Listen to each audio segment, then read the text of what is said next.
नमस्कार दोस्तों, हमारी आज की कहानी है पिता पुत्र। शर्मा जी सुबह सुबह अपने दफ्तर के लिए निकलने वाले थे, तभी अचानक क्षितिज ने एक पैकेट उनके सामने कर दिया। पापा, वापस करना है ये जैकेट। क्यों? फिट नहीं हो रहा, ज्यादा टाइट है। लंच बॉक्स देते हुए माँ तमतमाई। अरे शर्मा जी, आप भी ने, बेटा बड़ा हो गया है और पहले से ज्यादा तगड़ा भी। अब थोड़ा बड़ा साइज का जैकेट ही पहनेगा ना। कभी कुछ ख्याल तो रहता नहीं आपको। फिर से आप उसके लिए पुराना साइज ले आए होंगे। इतना महंगा वाला जैकेट लाने से पहले एक बार उससे पूछ भी लिया होता। लेकिन अपनी पत्नी की बातों को बेहद गौर से सुनने के बाद भी शर्मा जी की आंखों में अपने लाडले के लिए अविश्वास दिखा। क्षितिज ने बात ही ऐसी की थी क्योंकि शर्मा जी ये भली भांति जानते थे कि उनका और उनके बेटे का साइज एक ही है। बेटा, इस बार भी इंटरव्यू में वही पुराना जैकेट। रुक गए शर्मा जी, शायद उनका गला भर आया था। छोड़िए ना पापा, इंटरव्यू ही तो देना है, कोई फैशन शो में थोड़े न जाना है मुझे। आखिर क्या फर्क पड़ता है? जीवन की राह नई है और मंजिल नहीं।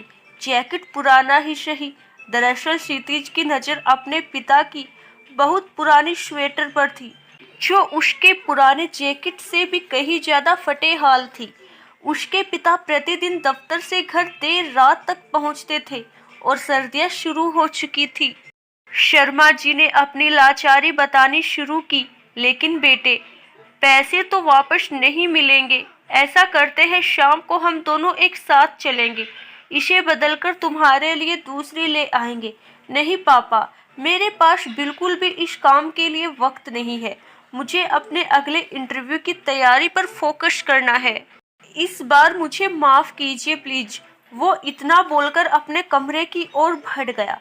अब शर्मा जी की पत्नी ने उनसे कहा, ए जी, अगर ये जैकेट आप में फिट आएगा तो इसे अपने लिए भी रख सकते हैं, क्योंकि इसका कलर और डिजाइन मुझे बहुत पसंद आ रहा है। पत्नी की जिद पर बेचारगी में शर्मा जी ने जब उस जैकेट को नापना शुरू किया तो उन्हें बिल्कुल फिट आ गया। हालांकि उन्होंने जैकेट अपने साइज का ही लिया था, क्योंकि दोनों बाप बेटे का माप एक था। मजबूरी में कोई चारा न देख शर्मा जी नया जैकेट पहनकर अपने मन में कुछ कुछ सोचते हुए दफ्तर के लिए निकल गए।